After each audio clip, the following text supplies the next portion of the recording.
Hello, hello, hello once again for a DDL Draft League battle. In this league, I am a little bit more confident than with my team in the other league. I think I drafted a bit better in this one. I've got a bit more variety on my team. But that being said, you're still only as good as your coach, and I am 1-3. As you can see up here on the screen, this week's opponent is going to be the Toronto Trubbish, who are 2-2, and this is kind of a big pivotal matchup for me because if I win, I'll go 2-3. He'll go 2-3. If I lose, I drop to 1-4 and need to win at least 2, if not all 3 of my remaining matchups. Speaking of needing to win, I may or may not be quite as on time with my RQA Draft League videos if I even am able to finish them all. As of right now, I'm 1-5 in that league with a -15, and so my playoff hopes are. I think mathematically, I could technically get in if like everything fell correctly, but the chances of that are very small. So I am really going to be trying to put more focus on the DDL right now. So just an FYI, if anyone's waiting, which I have like 20 views, so no one's waiting for the no one's waiting for my RQA videos. But yeah. DDL is going to be my primary focus. I'll still be doing my battles and prepping and stuff for my other league, but this is the one I'm going to really try to make a push for. But with that aside, let's look at the Toronto Trubbish. So, ironically, Toronto Trubbish was actually the second pick in the draft. I was the first overall pick in the draft. We flip-flopped back and forth, so I would have the back-to-back picks, but he would go before me and after me all the way through the draft. So we actually coordinated a bit during the drafting process.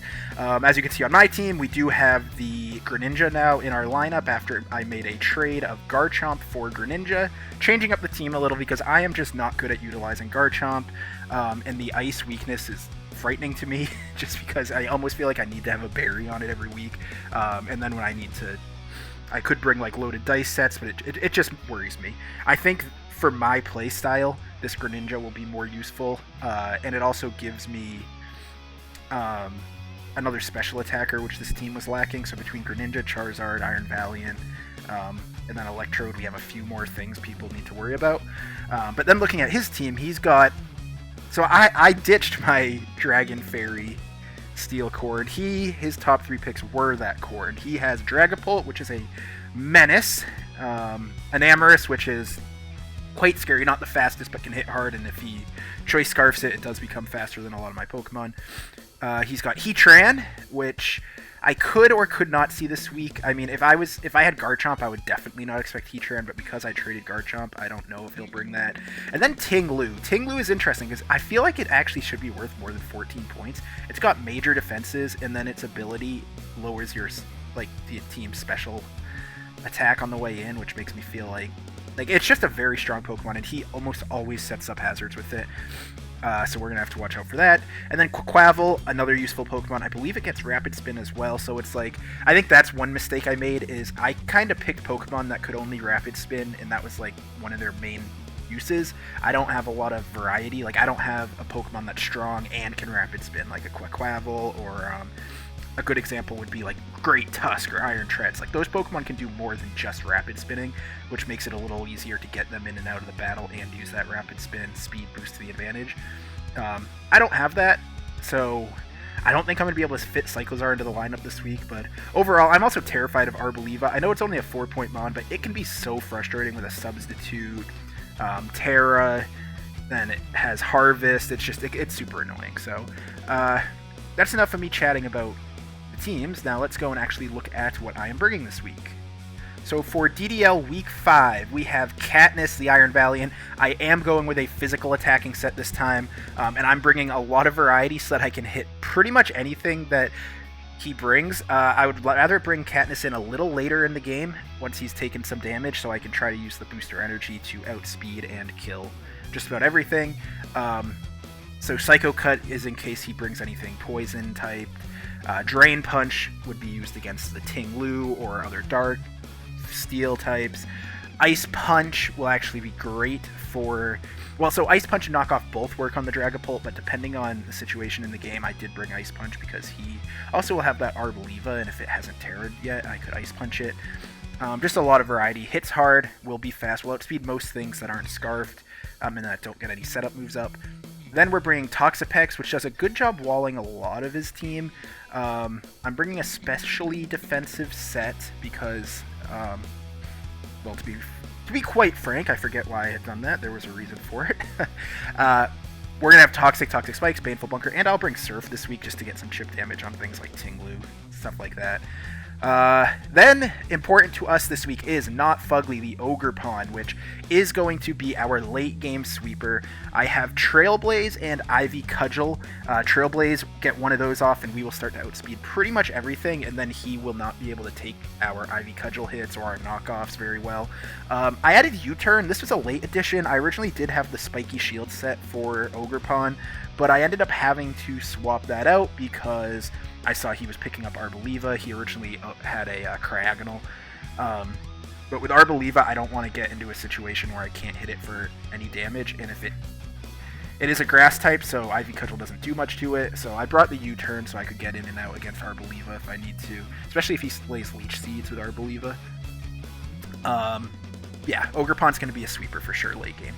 Then we have Blue Ball, the Electrode. This thing's sole priority is to A, outspeed that Dragapult, and B, I'm probably going to lead with it to taunt if he leads with the Tinglu. We're basically Volt Switch, taunt, Terra Blast for it with a ground Terra typing, which I will need if I go up against his Heatran or anything like that. And I bring Foul Play, just again, Dragapult, I can hit it hard with Foul Play, things like that. Next, we have Banana Pancakes, who, again, another Pokemon that does a good job walling a lot of his team. I do, once again, Foul Play for the Dragapult. I have Sludge Bomb to hit it, to hit Pokemon with. And I'm bringing the Stun Spore combo with a Black Sludge and Regenerator set. Basically want to keep this thing alive as long as possible. Status some things. I could put something to sleep if I need to. Yeah, that's pretty much what I'm working with there. The only thing that it would be week 2 would really be that Heatran, so I just gotta watch out for that. And then last but not least, I am for the first time bringing a max attack Metagross. This is going to be an Assault Vest, attacking, max attack, max HP. Just want to take hits and hit hard back. I definitely needed this. It doesn't have a ton of utility against a lot of his team, but I do need it against that whatchamadoohickey, the Enamorous. With Bullet Punch, I can take it out in 2 shots. The knockoff, again, if we can live one hit with our Assault Vest and our HP investment from either a Shadow Ball on Dragapult or a physical attack from Dragapult, then we can hit that with knockoff. Zen Headbutt in case he has a Poison Terror on anything. We also can hit his Galarian Articuno with knockoff. Earthquake can take out a couple of his Pokemon. So yeah, that's the set this week. I am feeling good about it. Enjoy the battle. I will do the post-mortem commentary. Alright, and here we go. Before I click play on this, I do want to point out a couple things I'm noticing here. One, he did not bring Heatran, which was something I thought he might bring. He also did not bring the Arboliva, which I did prep for that Arboliva, so that's a little surprising, and I hope I mean, I'm happy to not see it just because I do hate Arboliva, and that when it Terras, it can do a lot. I do see the Ambipom, which is interesting. He only brought that once before, and actually the set he used the first time was just Fake Out and Last Resort. 2 attacks, you get the Fake Out in on the first turn, it's now used it's all of its attacks, and then you can Last Resort with it, which, given Ambipom's speed, allows it to hit pretty darn hard. Surprisingly good Pokemon, and I am the Angry Apom, so I should know, but I don't know what else he would bring on that. Maybe it's just... Maybe the Apom has a bunch of the different Thunder, Fire, Ice Punches, but I'm willing to bet we're going to see a Fake Out and Last Resort of some sort on that Apom. We then have the Galarian Articuno, which can Terra. We got to watch out for that. And then, of course, the expected Pokemon, the Dragapult, Enamorous, Tinglu. I do expect him to lead with Tinglu. I'll probably lead with the Electrode just to taunt and try to prevent him from getting his hazards down, because I do not want to have to deal with hazards, especially without a Rapid Spinner once again on my team, or a Defogger. So yeah, let's get underway. Going on slow mode here, but we do see the Tinglu as expected, and I bring in the Electrode. Not sure if he's going to go for the... I wasn't sure if he could go for an Earthquake, so I did go ahead. I taunted, taking this chance, and it worked out for me. And then I go to switch to the Toxapex, and he does go for the Earthquake, and that thing hits hard. Tinglu, despite what I had expected, it does have 110 attack power, so with no EV investment, it does a lot of damage. But he then does run out the taunt, and I take that chance to swap again, thinking, oh my god, this thing's going to hurt. I thought he was going to go for spikes there, and he didn't, but that's okay because Banana Pancakes can take that hit.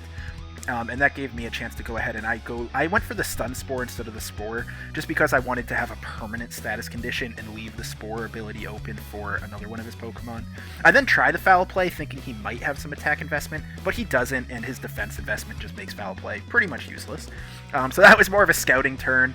He hits the paralysis, so it doesn't end up mattering. But now I have to really take care of Tinglu before it gets down 3 layers of spikes. So I come in, I go for my Trailblaze, even though I wanted to save Ogerpon till the end. I'm like, I can't let this thing kill me the whole game.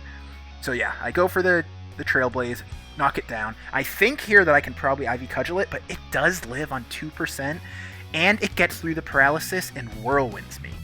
That is actually a big moment there, because I could have had that Tinglu completely out of the game, and then none of his Pokemon outspeed without a Choice Scarf. And I am in a really good position with Ivy Cudgel, but can't worry about that. So I come in, he does hit with a Fake Out, which does a crap load of damage on me. 35%, I believe, was the amount. I probably should have swapped here. I could have gone straight into Metagross and taken a Last Resort, but I was worried he would have Knockoff, so I stayed in. Probably a mistake on my part at that point. I do go to Metagross. He goes into Tinglu. I just need to knock out that Tinglu, so I go for the Knockoff. I show him that I have the Knockoff. I knew I outsped, so I didn't bother with a Bullet Punch or anything. And then he comes in for Articuno and Terra Steals. Which I don't know what the Articuno will have, so I just go ahead and knock that off too. It's a heavy-duty boots Articuno, so it does decent damage. He sets up the Future Sight, which I actually don't mind, because that gives me a chance to Earthquake it. Not sure if the crit mattered, I didn't calc that after the fact, but taking out Articuno, good. He now has the Reflect Up though, which makes my Bullet Punch against Enamorus a lot less effective.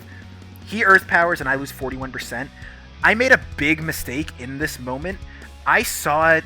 So I did 36% to him, and he did 41% to me. When I was looking at the turn logs throughout the battle, I actually thought his was the one that did 36%. So I looked at that and said, okay, even with like a higher roll, I'm going to live the next hit, and then I can take out Enamorus. Well, I had that wrong. I was flip-flopped. He did 41%, and that left me with 43%. I then get my second Bullet Punch off, thinking I'm good. And he goes for the Earth Power again, and he does kill at 43% damage.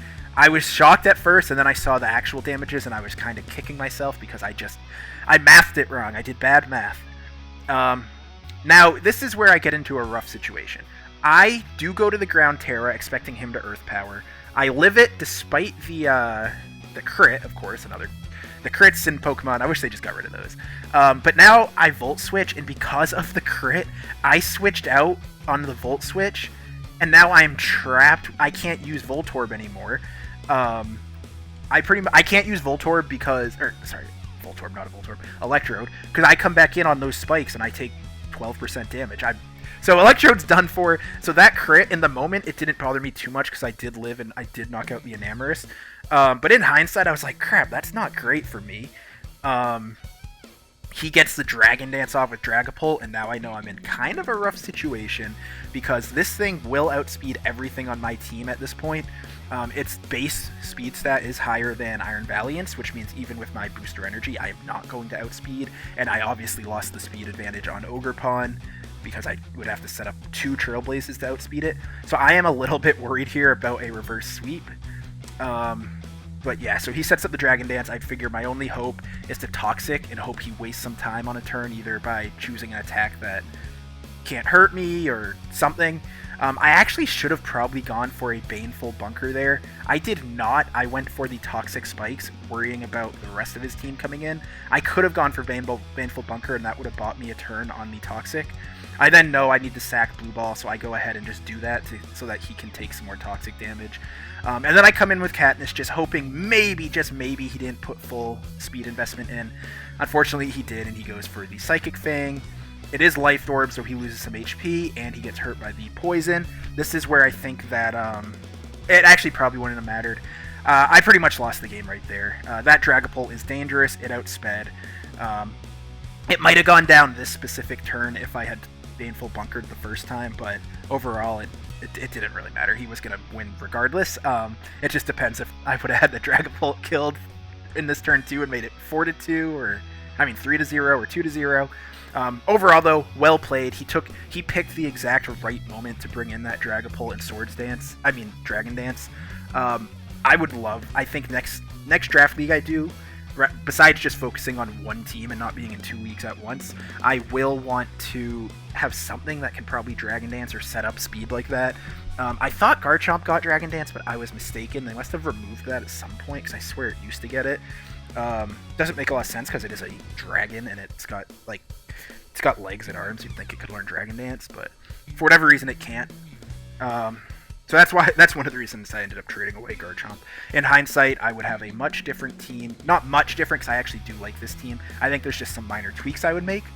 We only get 2 free agent editions in this one, and I use that on Charizard, which Charizard does learn Dragon Dance, but is more of a special attacker. So that's annoying.